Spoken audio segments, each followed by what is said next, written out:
Welcome, everyone, to today's webinar. As always, we have a great webinar in store for you. Excited to go over today's topic. Thank you to everyone who sent in your questions ahead of time. That definitely helps us shape some of the content that we cover. And as we go throughout today's presentation too, please feel free to submit questions in the chat box. We'll try and address those as best we can throughout the webinar. But if not, tune in to our podcast. You can find that on our website if you're not already subscribed to it, or on your favorite podcast player. And we'll address those questions on a future episode. Well, my name is Matt Wilson. I am the president and chief investment officer here at Keen Wealth Advisors, and we are a fiduciary investment management and retirement planning firm headquartered here in Overland Park, Kansas. And we put on these webinars to provide education. We feel that if consumers are educated about the decisions they face, especially as they approach retirement and when they're in retirement, they make better decisions. So hopefully you learned something today.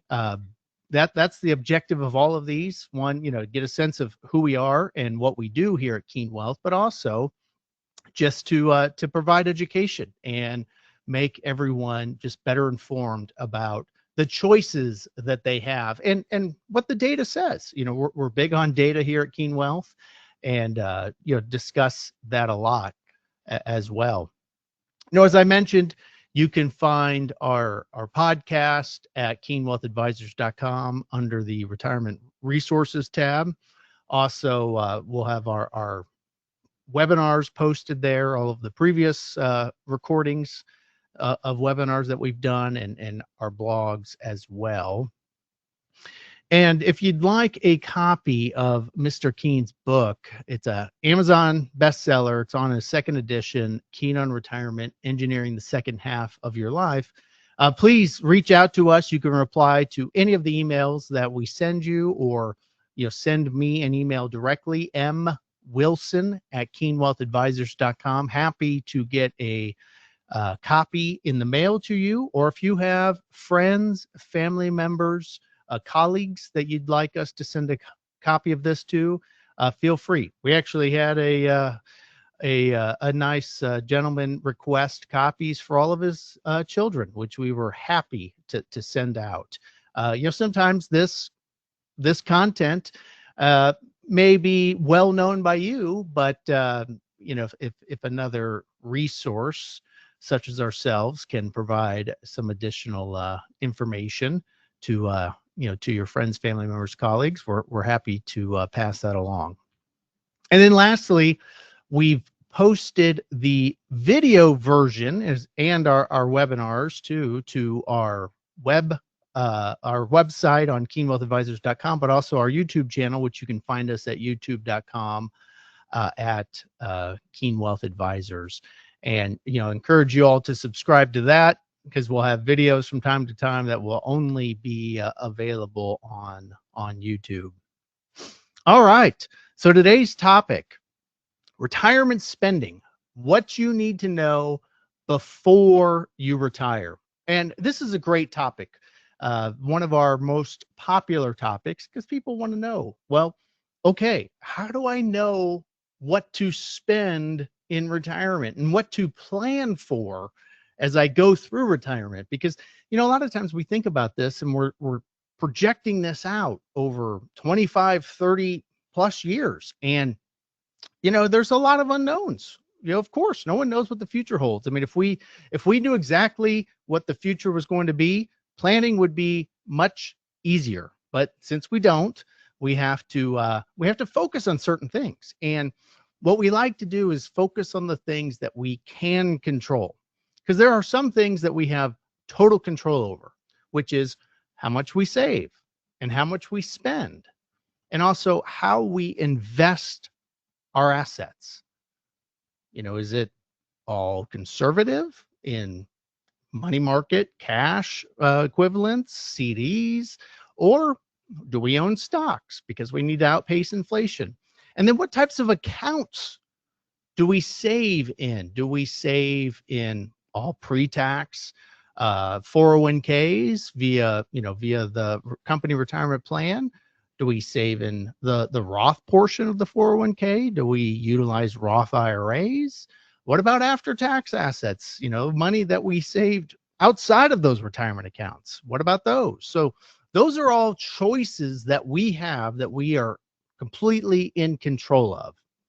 Now, some things are out of our control. How much we earn, especially if you're employed at a corporation, some of that's out of your control. Some of it you have control over, but some of it's out of your control. And then how long you work. Again, the company may decide for you, or there may be a health event, whether it's you or someone in your family that requires you to retire sooner than expected. And then how long we're going to live. Again, some of that's in our control, some of it's genetic, just not a choice that we have. And then there are things that are completely out of our control, like market returns. What the market does on a day-to-day basis is out of our control.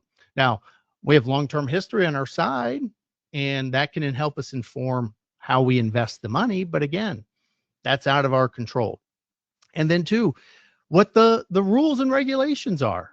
Those are out of our control as well. I mean, that's up to Congress and the politicians. They decide what changes happen on an annual basis, if there's changes annually, and what we can save in and what types of accounts we can save in to an extent, because there's some new rules where if you're utilizing the catch-up contribution and you're considered highly compensated, well, you may not be able to save in the pre-tax version of your 401k. You may be forced into the Roth portion based on some of the new rules and regulations, and what your benefits are too. Again, those are out of your control.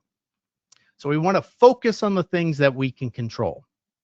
Now, let's talk about kind of spending and, spending in retirement. Well, it's a function of longevity, of where you live and what you want your lifestyle to look like. But longevity is a big piece of it. I mean, if we knew the date of death, planning would be much simpler. But one thing we do know is that life expectancy has continued to increase.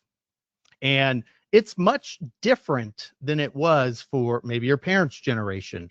And even much so, think back to when Social Security was first instituted. I mean, Social Security is a program that wasn't designed for 30-year life expectancies. And that's part of the reason we're having some of the issues that we're having with Social Security and the trust funds running out sooner than anticipated.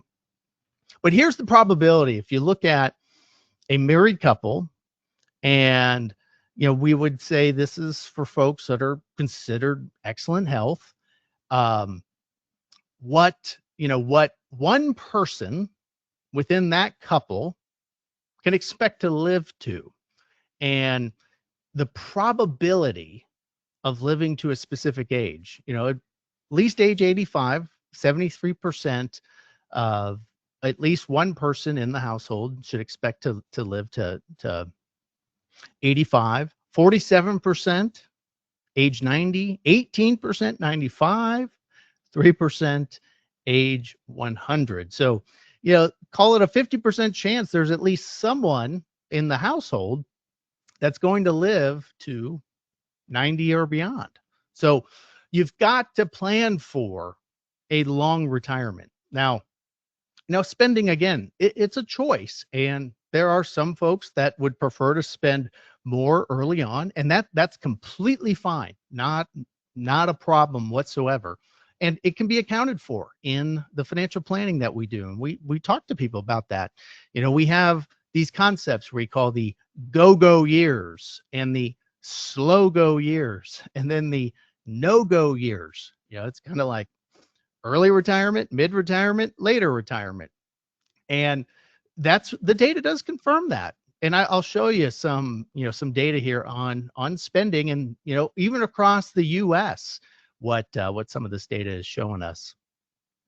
But there's a good chance that if there's both, again, married couple, both people within the couple, if they're both working, 53% of households partially retire, or 57% one spouse retired sooner than the other. But this partial retirement, that is becoming more and more of a norm that has been increasing. And it's because people are spending more. And across the US, when you look at all the data, people have more debt than households, especially ones that partially retire, more debt than those that fully retire. So why do people work in retirement? Well, again, I've got this data here to show us there's different reasons. Well, the top half of this graph is we're partially retired because of we need to cover certain needs. So working because we have to would be the way to look at that. You can see buy extras, make ends meet, financially support others among some of the survey responses here. But then there's others who are working longer because they enjoy it. That's that first one there. Stay active and involved, or even the second one, enjoy working in meaningful work. I would say both those are basically they enjoy what they're doing and they want to work, almost like they have a sense of purpose tied to what they're doing. And that's a big reason why people do work beyond the traditional retirement age or only partially retire.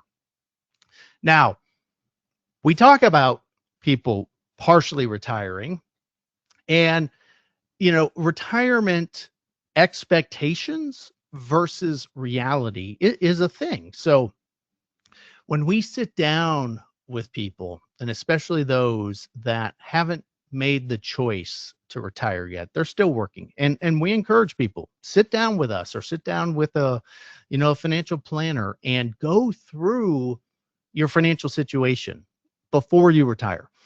One, it'll help you be informed about what your options are, and two, if something does come up, it's easier to make decisions because you already have a baseline plan in place and you can run different scenarios.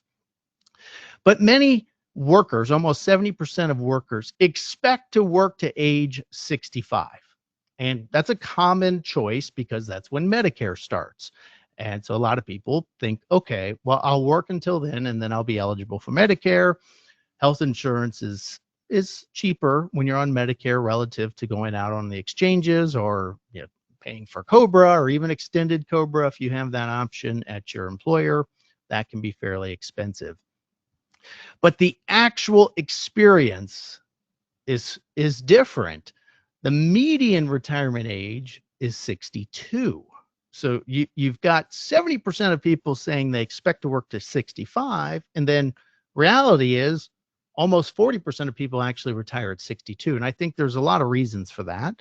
And one of them being, well, because you went through the financial planning process, you sat down with somebody and you realized you could retire. Because again, we don't expect people to know the answers to these things.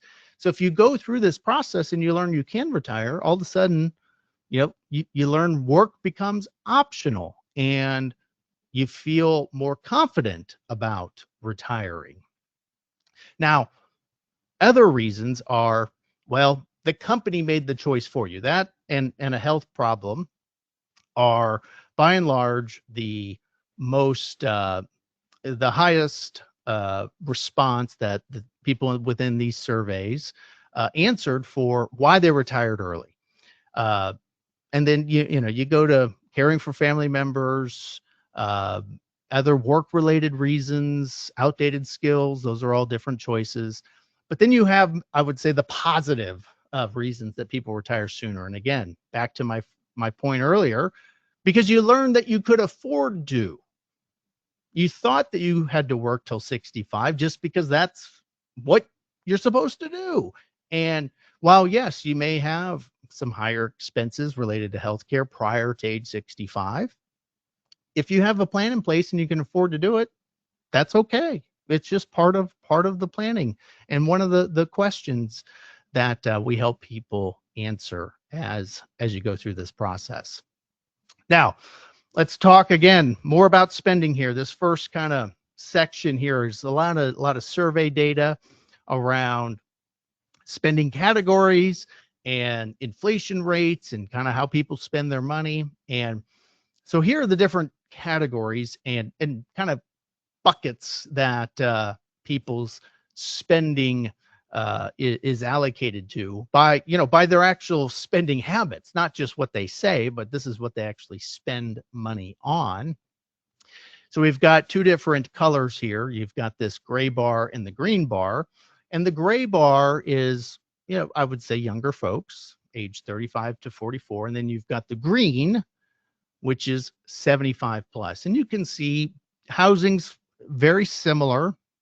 So one thing that's telling us is that, well, there's a lot of people that have mortgages in retirement. And again, that's okay. There's not any problem with having mortgages or debt in retirement. And as long as it's accounted for, it's just got to be accounted for in the budget. But one of the biggest increases is healthcare. Now, some of that's is related to health insurance as you get older. I mean, there are premiums and deductibles related to Medicare, but you also have long-term care or health related expenses that are kind of maybe outside of the traditional uh, the traditional avenues that you would see. So we would categorize those as healthcare expenses, even if they're not covered by insurance. Food and beverage, slight decrease there. Transportation, decrease there. Not surprising. Typically not driving as much, may downsize, may only have one car instead of two. But then a pretty good uptick in charitable giving as you age, which again, very common among the clients that we see. Now, how are these categories changing over time and increasing with inflation? So housing, so we've got, again, two different categories here. You've got long-term average, 1982 to 2025, and then we've got 2025 in the dark blue. Light blue is the longer term average. Housing lately has been increasing faster than the long term average. Healthcare, interestingly, has come down relative to the long term average. Food and beverage about the same, and then transportation has decreased. And then overall, when you look at all these categories, and there's all these different price indexes that the government tracks and publishes, but you hear about some of the main ones, the CPI and the personal consumer expenditures, things like that, and they're all been hovering around this 3%. When we look at long-term planning, we have different buckets that we budget for, and we allocate them based on, well, one, based on what inflation rate they should be. Instead of lumping everything together, we'll separate out housing from time to time. And you may not have a mortgage. So, if you think about a mortgage too, especially at a fixed rate mortgage, like a 15-year or 30-year, well, the principal and interest, that's not changing. That's fixed. The payment's fixed. The amortization schedule is the same throughout the entire period. What does change is the taxes. So you've got your real estate taxes, and then you've got your insurance. And that's been really what's driving not only the cost of housing related to interest rates when people do have mortgages and are refinancing or moving and buying a new residence utilizing a mortgage, that's increasing. But you've got these other things, if you have your mortgage paid off, that have been increasing a lot lately. Taxes and insurance. Healthcare, Medicare has not increased nearly as much. And then you've got different formularies within the prescription drug plans, which do change from time to time, and sometimes they're for the better, sometimes for the worse. It all just depends on what prescriptions you have.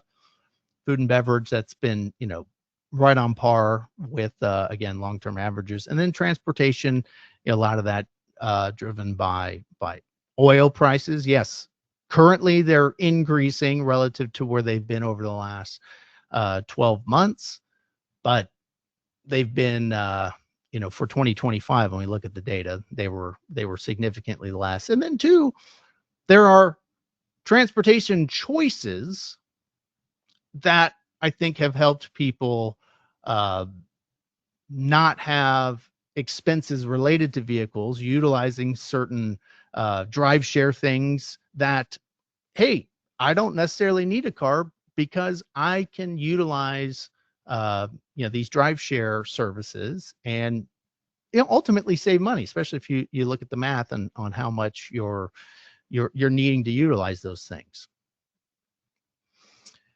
Now, income replacement. So this is an interesting kind of concept, because one of the questions that we get very commonly is, okay, how much do I need? I don't know. I haven't been tracking this. So one of the easiest places to start is, well, what is your take home pay? We ask that question a lot. So let's say someone is earning $10,000 a month salary, $120,000, kind of gross, and you're clearing 70% of that. So that's what hits your bank account. So 7,000 a month is actually getting deposited. Well, and if you're not racking up debt, meaning, yes, you're spending that, but you also maybe have some allocated towards savings. Of course, you have taxes coming out of that. You have the payroll tax that's coming out of that. You have, benefits, things like that come out, and then you spend what's left. Well, when we look at replacement rates, the higher your income is, the less of it you may need to replace. And again, this is kind of data that JP Morgan puts out. They have a lot of this data is coming from JP Morgan, and looking at the different kind of banks that they own, and spending habits among some of their clients there. But if we just key on this 125,000, about 71% of it is income replacement, which 30% of it, 29% of it, can be replaced by Social Security.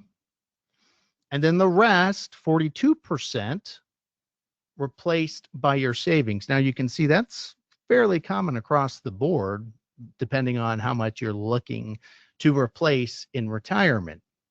And so what changes? Well, I mentioned FICA tax. You don't have to pay that anymore. You don't have to save anymore. So that's a portion of it that you don't have to replace, because, it is common to think, well, I need to replicate that paycheck, but it's not quite the same to clear the same amount of money. And again, this is where sitting down with a financial planner and going through the planning process is so important, because we can show you how much taxes, what you're going to pay in taxes, and what you're going to clear. And so what's the gross income need to be to clear that amount? And depending on how you have your savings structured, how much of it's in pre-tax retirement accounts, because when that comes out, that's taxed differently than Roth accounts, which is taxed differently than what we call taxable accounts. So that all matters. It all makes a big difference. Now, JP Morgan looked at their households with 1 to 3 million in investable assets, and they have all these different categories that they were tracking, and they looked at how that spending changed per category over time. So as people increased in age, and then two, what the overall dollar amount changed over time. And you see early on, yeah, that's the average spending as people are still working. We get to 60, to 64, okay, let's say that's maybe somewhere in the retirement realm. You can see it does even decline from 60 to 70, and then continues to decline from 70 to 80, and then from 80 to 90, again, continues to decline, and then we have a slight uptick from 90 to 95 across the board. And I would say that our clients are on a similar trajectory. Um, Now, maybe this is a little flatter in the first decade of retirement, not as much of a decline. I mean, I can see that. And partly because maybe this travel bucket is bigger, and it's just maintaining itself because people do want to travel.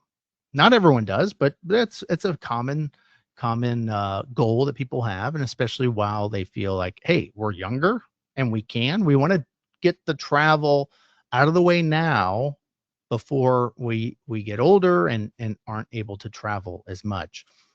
But you can see across the board, though, when you look at, just the nation,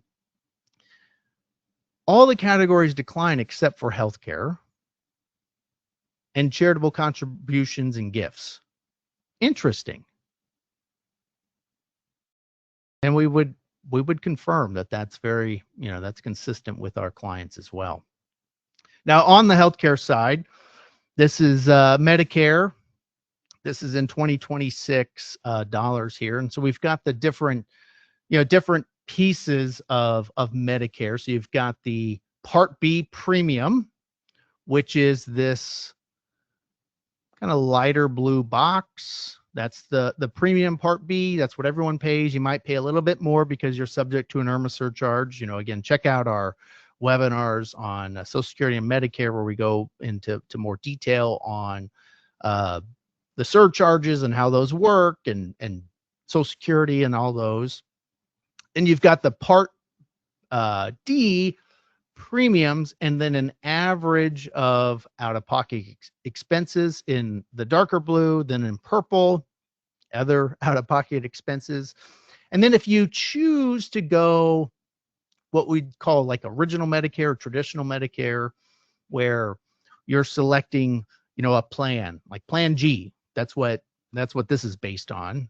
And you might have a premium associated with that.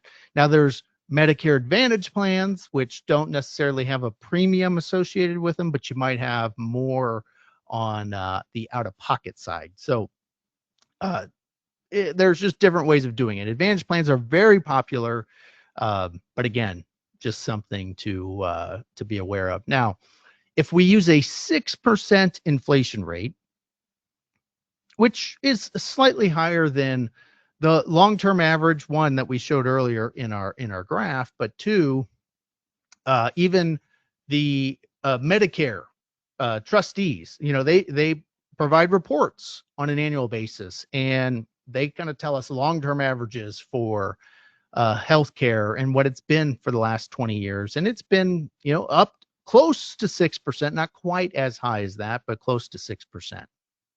Now, that's $627 when you add up everything in $26. If you inflate it at 6%, by the time you're 95, so 30 years in the future, needs to basically triple.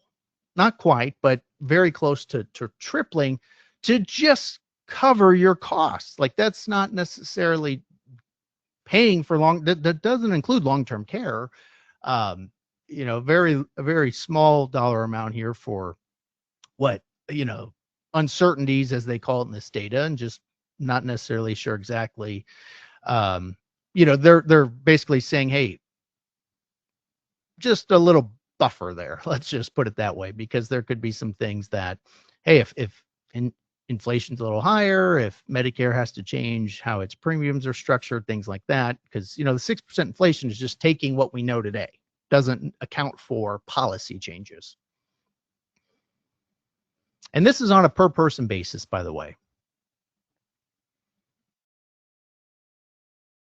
Now, that was the data on what people spend money on and how it changes throughout, throughout your lifetime. Now, let's talk about spending because I mean that is what you save this money for, to enjoy retirement.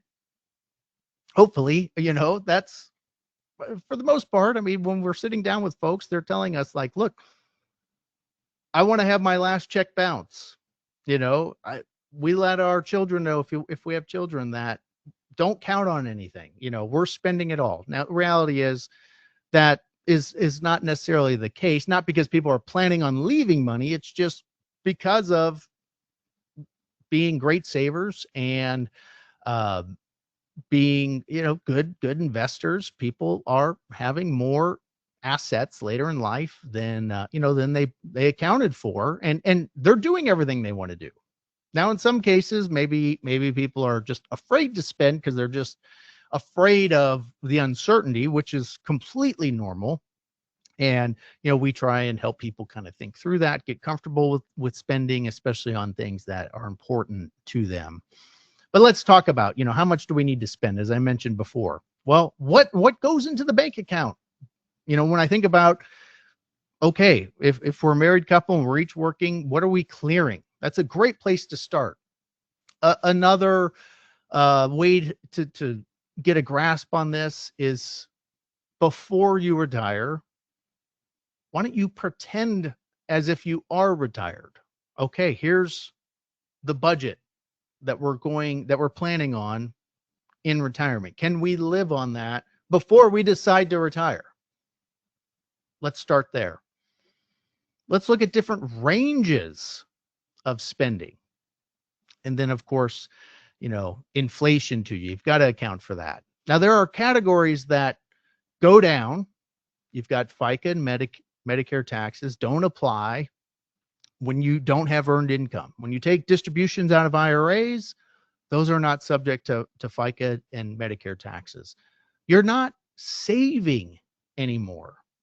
You've retired. That's what the savings are for. Now, I know some people, that's still a concept that is just hard to break, and just like to save money for emergencies, things like that, and that's completely fine.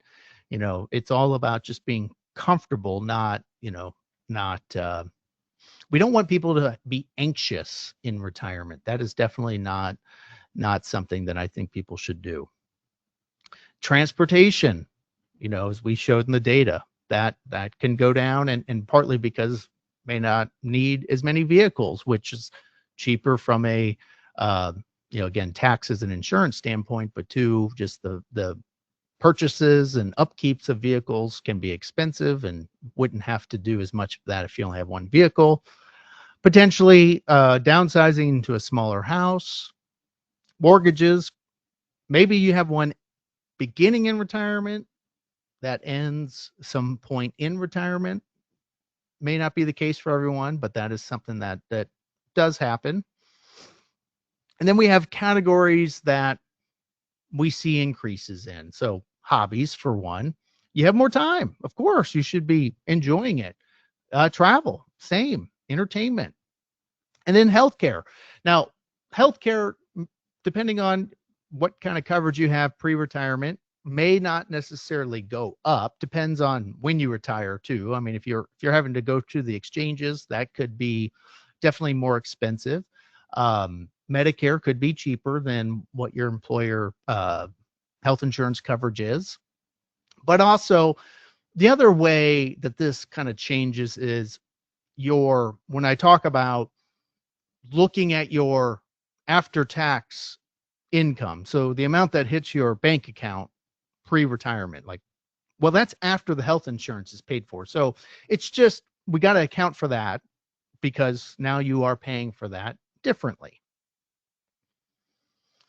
We also have to think through unexpected scenarios. And these are emergencies from time to time, but also, almost just some margin built in. Because if the plan is just right on the edge and you need everything to go right, and none of these unexpected scenarios, if they were to happen, are accounted for, that can cause a problem. And especially as you make the choice to retire, going back to work is not always an option. And two, even if you did, you may not be able to find a similar role or replicate the similar paycheck as you had uh, pre-retirement. An illness or disability that definitely that could increase spending, that could decrease spending. Kind of depends on what your pre-retirement budget and for certain things were. If there was a lot allocated toward travel and now that goes away, well, that could decrease spending. If you have long-term care costs, now we can show what that looks like because yes, there is long-term care insurance, but the insurance is not, it's not designed to be okay, I've got the insurance, I've got that covered. It's really designed for a finite period of time, and it's expensive, and it's been kind of in flux, I would say, for very for quite some time. In the 90s, there was over 100 long-term care insurance carriers. I think now there's less than 10 and maybe even less than 5 that actually provide long-term care insurance. So there's just been a big change in that in the insurance marketplace when it comes to that. You might have a spouse that passes away and maybe a pension that goes along with them, or Social Security too. I mean, that does change when one spouse passes away. Are you were you scammed? Hopefully not, but if that happened, that can definitely have an impact. If you have illiquid investments or investments that just aren't performing correctly, that can cause problems. Maybe there was a lawsuit against yourself or someone in your family. Other family emergencies too. I mean, illness or disability could apply to you, could apply to a family member or a child. That kind of goes into long-term support for parents and children. Again, these are all things that we can account for in the plan and kind of run different scenarios. We kind of call that, what are you afraid of? And okay, well, what if our budget's wrong? How much margin do we have in the plan to spend more?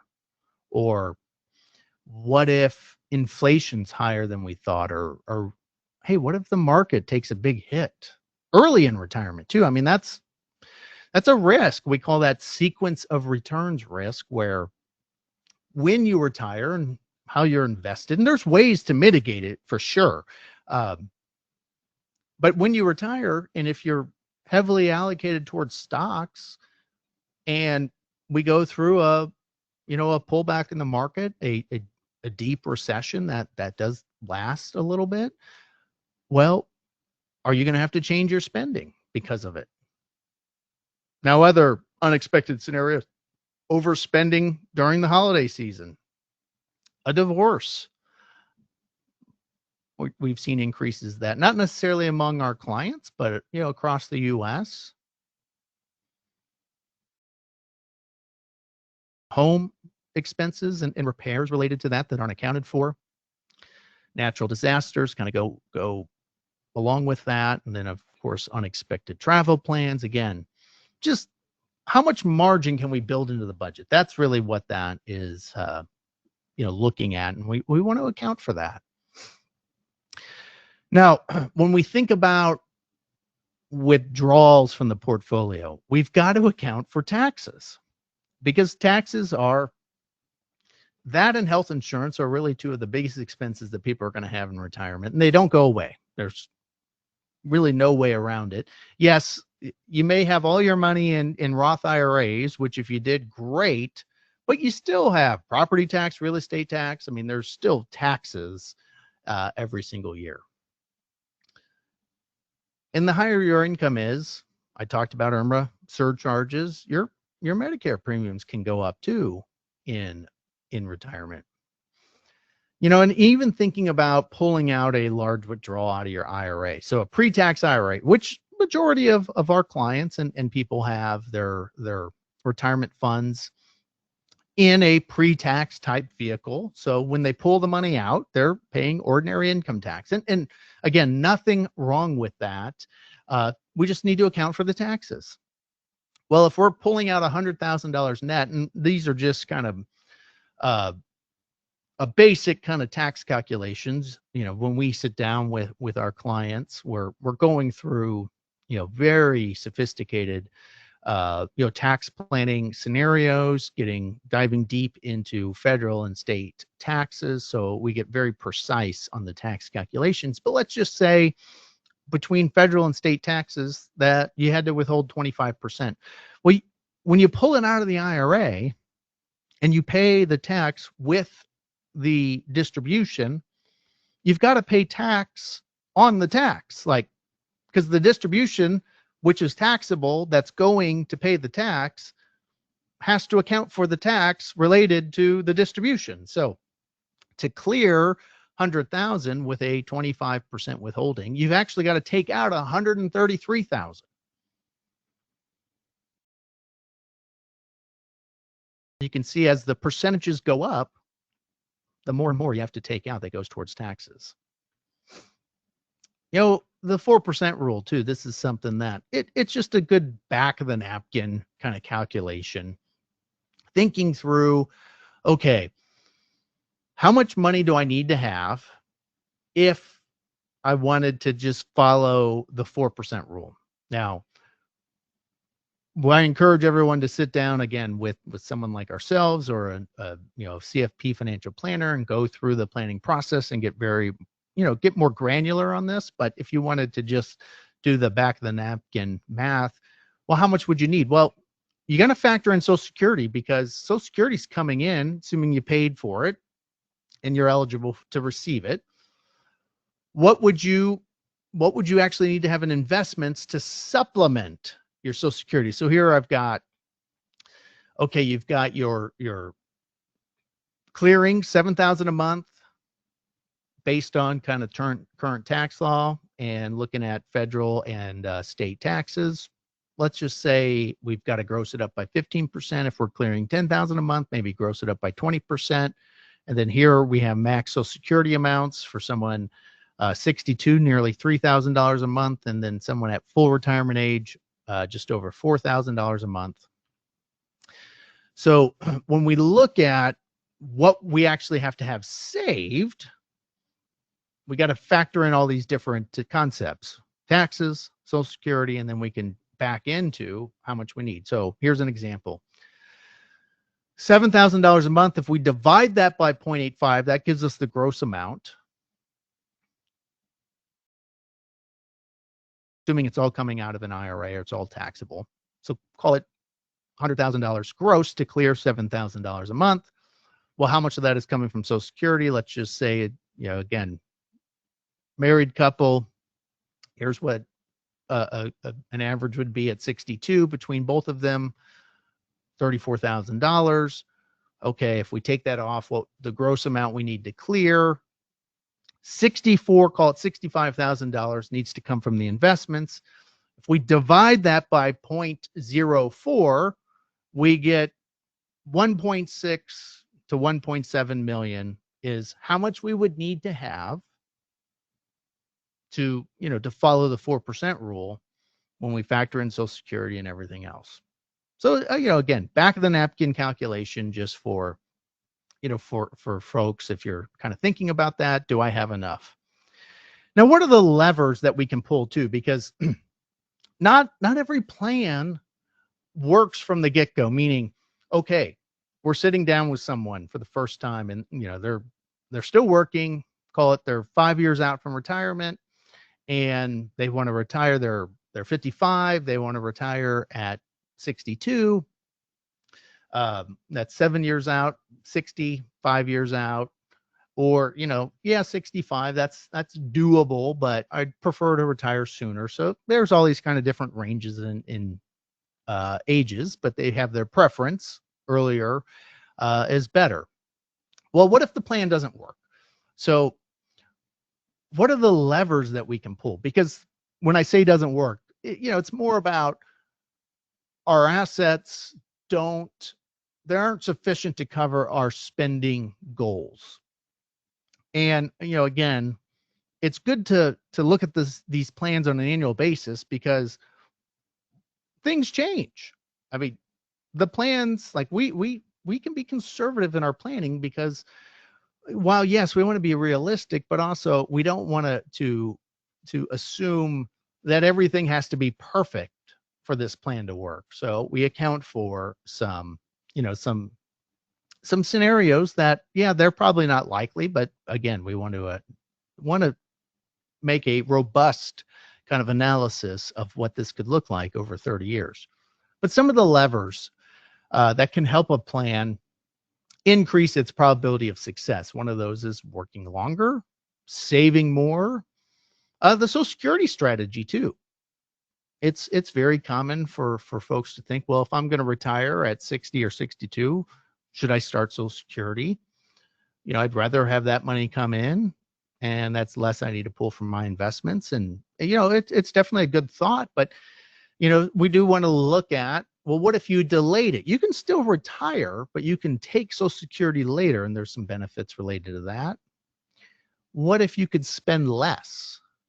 Or, okay, we might have a certain allocation that we want to base the investments on and the long-term rate of returns related to that.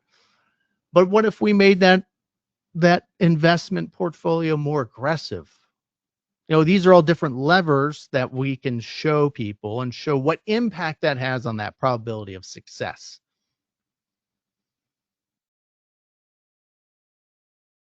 So here we've got our base kind of scenario that we're running in our plan. Married couple, both age 62. They would like to live on $8,000 a month net of taxes. There's the $40,000 or $34,000 at Social Security, and they want to look at retirement right now.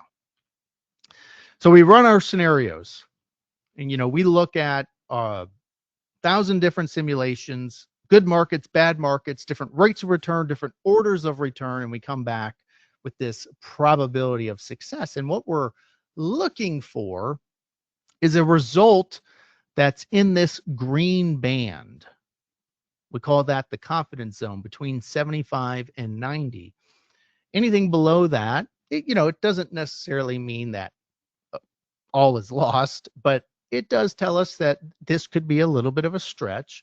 And then anything higher than that, that's fine. It just tells us that, okay, you're highly likely going to end up passing away with a lot more money. So would you like to retire sooner? Would you like to spend more money? It gives you lots of flexibility in the future, whereas the lower probability score, less flexibility. And really what that means, because it's common to think, okay, well, if it doesn't work, that means I ran out of money. And the reality is what this is our way of saying, what's the likelihood of having to make a change? That's the way to think about this. If we have some discretionary expenses in the budget, things that we don't have to spend money on, if the market doesn't perform as well as our plans had accounted for, could we delay some of those discretionary expenses? So it's not an all or nothing. It's more of a likelihood of having to make a change. So now this couple, so that plan didn't work. So we just ran through some different scenarios with them and said, okay, well, what if you just work till 66? So that delayed the Social Security decision. And they also saved for 4 more years. And they also didn't pull money out. That's a big lever. You saved, but also didn't pull money out.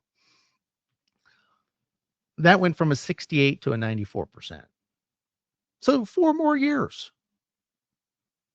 So that's great. Now let's look at different, in between. 64. Save a little bit more between 62 and 64. More than what we are already accounting for. That's an 86. What if we retire at 62 but delayed Social Security to age 70? So still spent $8,000 a month. It just came out of our investments first, and then we switched to Social Security at 70. That's an 82. So just that one move, they're still able to retire, still able to do everything, but that went from a 68 to an 82 just by changing the Social Security decision. What if we just reduced spending $1,000 a month from 8,000 to 7,000? Still retired at 62. That went from a 68 to a 92. That's how sensitive spending can be, especially when you retire when you're younger.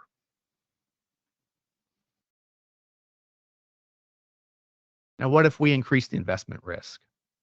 We use a moderate allocation, about 60% stocks, 40% bonds for our kind of base planning. We can go more conservative, we can go more aggressive. So this is showing, what I'd say is moderately aggressive, 82% stocks. That only changed it from a 68 to a 70. And the reason is not because you'd think, okay, well, the rate of return should be better, so that should have an increase. But what it's introducing is more volatility. So the more you own in equities or in stocks, the more your account's going to fluctuate. Now, stocks are important because they outpace inflation, they grow, but we also have to have money set aside when especially when we're pulling money out, and not be forced to sell at a bad time. And so the more we have in stocks, the more likely that we're going to experience, just more volatility in the markets, but more volatility in your account balance, and maybe having to sell stocks at a bad time. So that's why that doesn't just increase it as much, I think, as a lot of people would expect. I talked about this a lot throughout the webinar. It's very important to get your thoughts together in a financial plan. And, it's the core of what we do here at Keen, financial and tax planning. And it's because when you go through this process, one, you're getting aware of, okay, what do I have saved? What am I spending my money on? What do I want?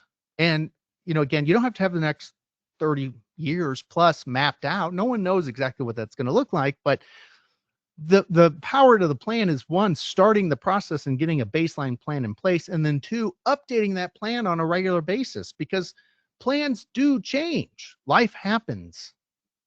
Tax laws change. Health changes. People's goals and objectives change. And that's why updating the plan is just as important as creating the plan. And, for our clients that are on this webinar, of course, you've gone through this process. We take every single client through this. If you're not a client, we're willing to sit down with people and go through this process, show you what you have, where there could be some curveballs, maybe some things you're missing, ways that we can help. And hey, if things are on track and everything looks great, we'll tell you that. And if there's some things that you need to look into, we'll definitely help you think through those things and how we can help with that as well. And, that's open to anyone that's on today's webinar. Reach out to us. We're happy to sit down with you and do that. We have a team of CFPs here that, take people through that process. And it's a very thorough and robust process. And there's no cost to do that. Again, because we want people to be informed and educated about the decisions they're facing as they approach retirement, or even if you're already retired. You maybe haven't accounted for these things as well as you have, or maybe, the tax side is just not something that you're feeling is optimal for your situation. We can definitely help you on the tax planning side as well. Again, check us out at our website, keenwealthadvisors.com, retirement resources tab. You can check out the podcast, the blog, the webinars, our YouTube channel. Again, if you'd like a copy of Mr. Keen's Amazon bestseller, Keen on Retirement, Engineering the Second Half of Your Life. It's on the second edition. Please, respond to any of the emails. We're happy to get one to you, or send me an email directly, mwilson@keenwealthadvisors.com. And as I mentioned, our YouTube channel, if you could subscribe to that, that's very helpful. One, it helps all the algorithms, uh, kind of put our content out there. And again, we're educational. I mean, if you've been watching our webinars or listening to our podcast for some time, you'll know this isn't a sales pitch to get people to buy an annuity or something like that. I mean, we're big on educating people. We want people to understand the choices they have, and sometimes we can be very technical with our information, which hey, that's what we like doing. We like educating, and it's very rewarding when when we're providing this education, and we get comments from people about that all the time.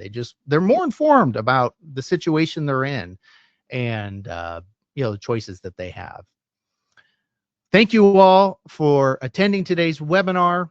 Again, thank you for submitting your questions ahead of time. Thank you for those that added the questions in the chat.